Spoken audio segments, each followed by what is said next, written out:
Have you ever heard something so bad it just sticks with you?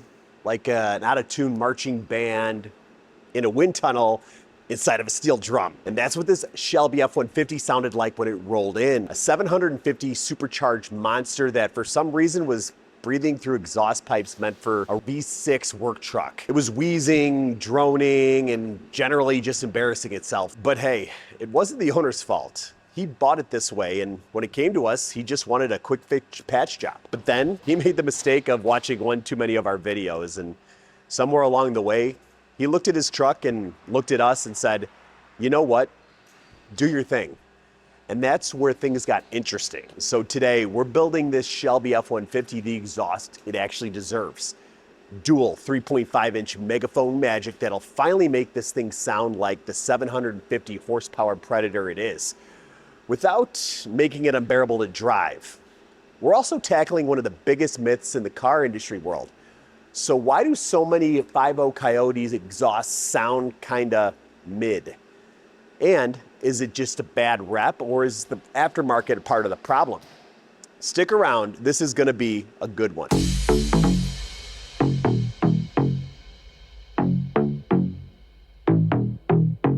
All right, so you might be wondering, what is a Shelby F-150 off-road? In 2017, there was a few variants, high-end, that Ford had in the truck, and this being one of them, although it didn't get quite the fanfare that I think the Raptor R and the TRX Dodge did when they came out, even though it on paper has 755 horsepower.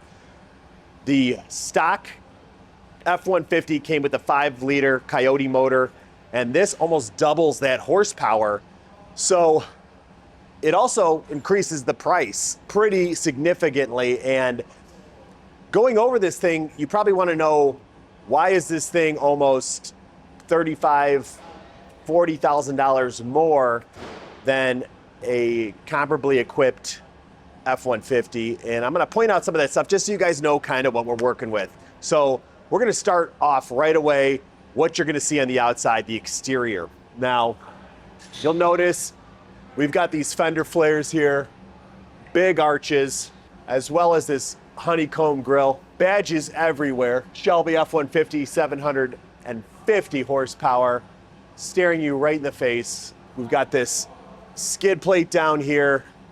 So there are quite a few visual cues that differentiate itself from the F-150. Now, I read somewhere online that someone said all of this exterior stuff adds about 30 pounds of weight, which is really nothing for something with this much horsepower, but hey, it was still enough for someone to kind of calculate how much that actually weighed. These side steps as well are also Shelby unique to the chassis. This thing rolls on 35-inch tires with 18-inch wheels, Shelby badging all over it. Now, when comparing to the Raptor, the suspension, while upgraded, is much more for a car that is road focused but can have off-road capabilities, as where the Raptor was kind of built for off-roading and then they applied it to the street. So kind of two different mindsets and probably two different owners. But what we got back here, we got Fox adjustable shocks on all four corners. It's also got a 4-inch lift from BDS. We got the Shelby branding on there, but as you can probably tell, this is more of a F-150 that's been upgraded with parts as opposed to designed from the start. So while the suspension is quite capable,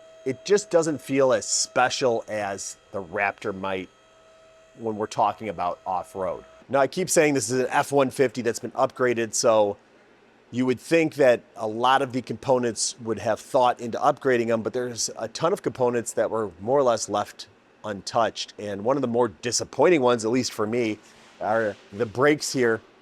We've got more or less stock F-150 brakes with red caliper covers. Number one, they're not the Shelby blue, so red's a little bit unusual, but I guess it goes with the truck. But caliper covers instead of brakes, I mean, when you're spending this much, $107,000 in 2017, and of course there were dealer markups on those, you feel like you should get some sort of special brake with all this horsepower.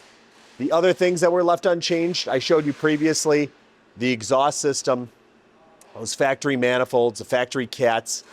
Now, it did have a boreless system in that place that was cut out, which is nice, but it just wasn't able to flow enough to support the power on these things, which is why just doing an exhaust upgrade would be very beneficial, which is what we're doing. Another thing that was left unchanged, the transmission and the differential. From what I hear, the transmission doesn't have any modifications other than the TCU software on there.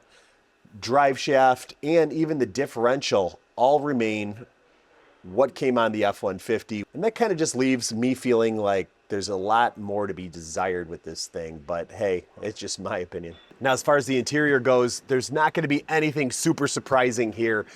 Carbon fiber steering wheel, you got the little race line right in the middle, a Shelby badge on the center console and headrests. Now, the leather and some of the trim seems to be upgraded a slight bit, but really there isn't anything too over the top on this thing that you wouldn't expect. Got the Shelby badge right on the dash there. Everything's more or less left untouched except for a few little hints to let you know what this car actually is. Now, I was talking about the exterior additions on here. You'll notice right away we've got these hood scoops, and those are actually functional, which gets us to what isn't disappointing about this thing, and that's the 750 horsepower Whipple Coyote 5-liter. Finished in blue. We got that Shelby blue back here. Again, these hood scoops actually funnel into the carbon fiber air intake. This looks every bit of that 100 grand plus that you're spending on the truck.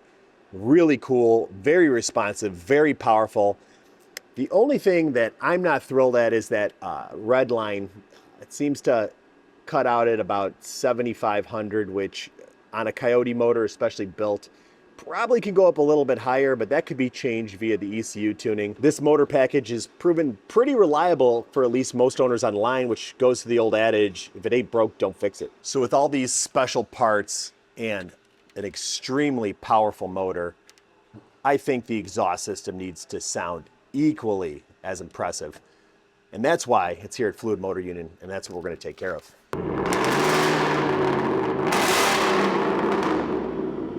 This is exactly why people say Coyotes don't sound good, because you could easily mess up that exhaust note. That is awful. Way too unclean.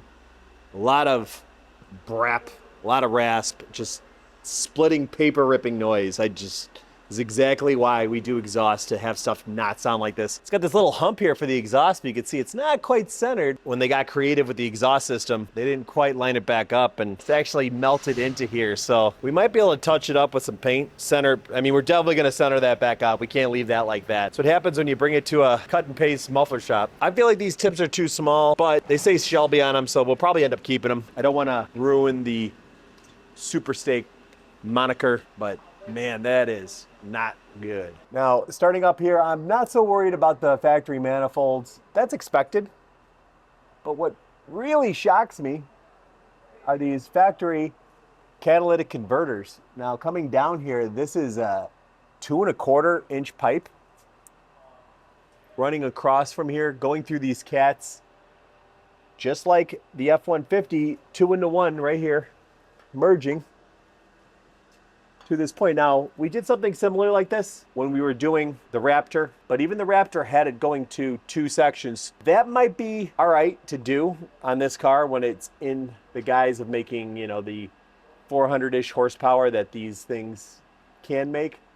But this is pushing out quite a bit more power and therefore flow through this system. This is a bottleneck. Even this diameter piping, you can get power, you can flow through there, but this whole thing is basically choking this thing out. The stock Raptor has bigger diameter pipes and more flow than what this system has on here. So there's almost no foreseeable upgrades to this system. Now, it looks like someone saw that and thought, hey, I can get this improved by just taking what's in here and cutting it out. So that's where you see this pipe here. And I assume back here, this Y section looks like the 2-into-1 muffler, resonator, whatever should have gone in here has been cut out for a Y pipe. And this is exactly why we follow what we follow with the 1 inch for 100 horsepower. Everyone thinks it's about power. It's not. It's also about sound dynamics and forcing a lot of volume through restriction of tubes. You get a lot of unwanted tones, noise characteristics, that are just indicative of pushing a lot of volume through a very small orifice. So we're gonna have a big improvement alone just opening this thing up. Back here, these pipes, they're extremely small. Unlike the Raptor where we would leave them in place, I can't even in good faith leave this in place. We see an opportunity where we could get this thing to sound even better with the little tweak in front of this flange. What we're gonna have to try to do is separate these two banks and get them to come over and do a dual system utilizing an X pipe and then doing the tricks that we like to do further back. So this is gonna be a little bit different approach than we took with the Raptor. The trick here will be trying to get the best sound without having to redo this section. You'll see a lot of the same principles here, but different because we're dealing with the V8 now as opposed to that V6. All right, so the first thing that I see problem-wise is we got the 2-into-1. The first thing that I'm gonna wanna do is get this Y pipe chopped up, and we're gonna get 2 tubes coming through this hole, which in itself is gonna be a challenge on its own. From there, it looks like 2 1/4, maybe 2.5 inch. We're gonna go 2.5 inch to 3.5 inch right in this section. We have to go up and over this cross beam, which they put it right in the way conveniently. From that point, I want to get into an X pipe as soon as possible. With a little bit of a space restraint here, I'm just gonna build the X pipe in this general area. We're gonna go back, probably do some megaphones in this area. Looks like it's gonna be kind of difficult to fit because they're like 5 inches wide around. Depending on how it sounds at that point, we're probably gonna throw in some resonators in this area. And then the fun part is going up and over the axle and then out the back. So other than that, those couple challenges, it should be pretty smooth sailing. It's a pretty straightforward design. All right, we're about to do the sound check. Basically, before we have to go up over the axle, want to hear how this thing sounds and make sure we're headed in the right direction. Do we need to add another resonator? Do we not? Do we need to do something different? This is going to help us determine what direction to go. Cody's going to start it up right now.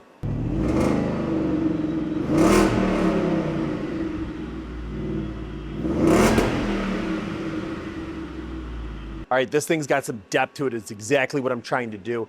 Kind of a bit of brep, what we were dealing with on the Voodoo engine. However, I don't know if I really want to do anything about that. I think we still have some distance to go up over the axle. And even once we get over the axle, we still can determine if we want to do something in the back there. But the direction we're headed right now, where last time when we were dealing with the Raptor, we knew that we had to add something else in there to dial it back out. I don't think we're going to. I think we're going to get up over the axle, hear how it sounds, and then determine, do we need to do anything else in that rear section? But I'm happy with where this is headed. All right, Cody just pointed out something that's going to be kind of a challenge. Originally, this exhaust, if you notice, the diameter is much, much smaller. And when it came down, it actually went around the tire here through this section. But now that we're increasing the diameter of the pipe, running it down and through here is gonna kind of look a little funky. We're gonna be close to this diff. We don't have a bunch of room when the car's down on the ground. So we have to get creative. And what Cody has kind of come up with is that we're going to take the pipe and actually run it along the top of the frame rail and then come back down through this area instead of running it along the back here. So it's a small tweak, a small change, but it should allow the system to look more aesthetic. You're not gonna have this big pipe that's kind of hanging in here, tucking back up and then coming back down. It'll appear more symmetrical because the system will be coming down in the same area more or less around the spare tire as opposed to having the pipe showing. So small changes, but it should add to the overall aesthetic appeal of the completed system. All right, we got the finishing touches going on the Shelby F-150. And of course, I talked about this before, but we've got the Shelby tips. Now I wanted to keep this polished so that way it still had the same look on here. Sent these out to get repowder coated. They're back. And now we've got kind of a opportunity here when placing these on. Now, Cody originally asked me how we were going to get these back on here. And we had two options. Did we want to swedge this up to match the pipe, or did we want to bring the pipe down to the size? And I chose to go down to the piping size for one reason. Now, while this little area that necks down might offer a slight restriction in the exhaust flow and could change the sound dynamics, it comes at a benefit of controlling drone. So if you can size it down in the last section to have a slight step that isn't long enough to actually cause any sort of extreme restriction, this is much shorter than having 5 feet of that pipe. That's actually going to do a really great job of dialing the drone down, just that little bit of restriction. So 3.5 necking down into approximately just over 2.5, 2 3/4, somewhere in that area. That is going to not only get the pipe attached the way we want it to, reusing the Shelby tips, but also add a little bit of drone cancellation in the system. We really weren't dealing with much before, but there was a slight bit in there, and this should seal the deal. All right, so the exhaust is complete, but I'm gonna go over the layout one more time so you can see in full what exactly we did. Stock cats going into a 2.5-inch section. Now, this was 2-in-1, if you guys remember. We made this an actual dual setup, and that goes into this expansion right here, our first expansion, which steps up to that 3.5. This 3.5 goes into our Smooth Merge X, and that Smooth Merge X crosses over right over this brace into the dual megaphones before we go into the 2 vibrant 3.5-inch mufflers. And that's really all the muffling other than the catalytic converters that we have in the system. Again, 3.5 up and over the axle. And you guys remember, this was the little bit tricky spot, but you can see how Cody laid this out pretty nicely, kept it away from going over and under. I'm real happy with how that came out. Big 3.5-inch pipes to this reduced section. Like I said, that's going to be used to control drone, but also to fit the tips that were already on the car. We're keeping with that Shelby theme, but the only thing we've got left now is to actually hear this thing. So it got a deep tone right at startup, not overly obnoxious. Now we've let it warm up, so let's get into it.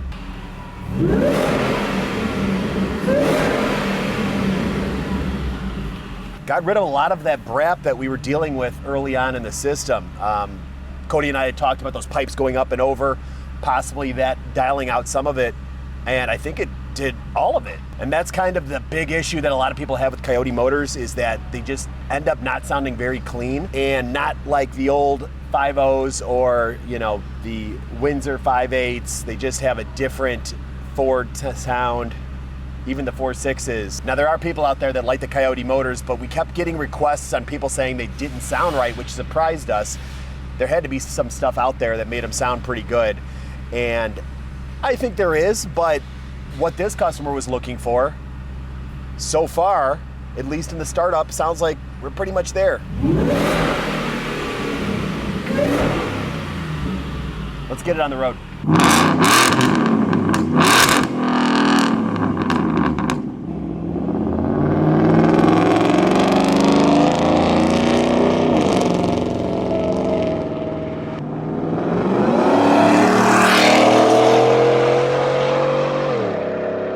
Somebody up in a 750 horsepower truck, that kind of conjures some immediate thoughts in your head about it doing smoky burnouts, just ripping around. And that also goes with the sound of the truck. Now, when this thing came in, the exhaust was modified, but it was bad and it sounded bad. And even looking into it, looking at the setup that would have been on the truck, just with the stock system and a more or less a Borla midsection going into that thing, I just can't see it ever producing anything that would be worthy of this thing having that Super Snake badge on the front. It's not overbearing, it's not unpleasant. I'm cruising here at 50 miles an hour. I've got no drone whatsoever. Now, I did drive this thing before we got the tips on there with just that 3.5-inch opening, and there was a hint of drone inside there, very slight, but probably still less than most aftermarket systems. Putting those tips on there, necking it down, I dare to say it's been all but completely eliminated. Now, there's a lot of times where we kind of leave it open and I don't really tell you guys how I feel about the exhaust. I kind of ask for opinions, but as far as the driving feel of this car, just cruising, we nailed this. I mean, that's This is exactly what you want from something this powerful. But again, it's not about the cruising, is it? It's about getting on it. And it's a little wet out, but that's what you guys want to hear. All right, wide open throttle from a slight dig. You can still hear the supercharger whine over all that noise in the back. And this thing pulls. For something so big to move pretty quick, it's impressive. It is making a ton of noise and it's very clean. I got to hear this thing on the outside because inside the cabin, this is completely livable. But judging from when we were revving it up before, it was making a ton of noise on the outside. So let's get you guys some flybys.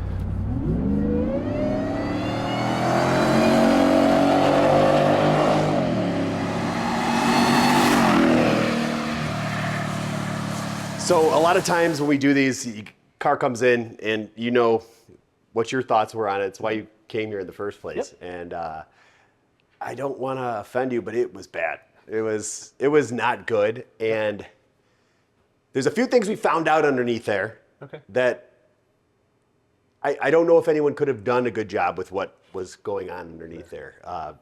Very surprising to me that these trucks, like, they use F-150 catalysts, F-150, you know, the merge pipe, it's all the same. That was shocking to me. I figured it would be bumped up, a little bit special. Yeah. The section they cut out was actually the section that was upgraded, which was the boreless system. I just don't know how doing that would have ever, like in any combination.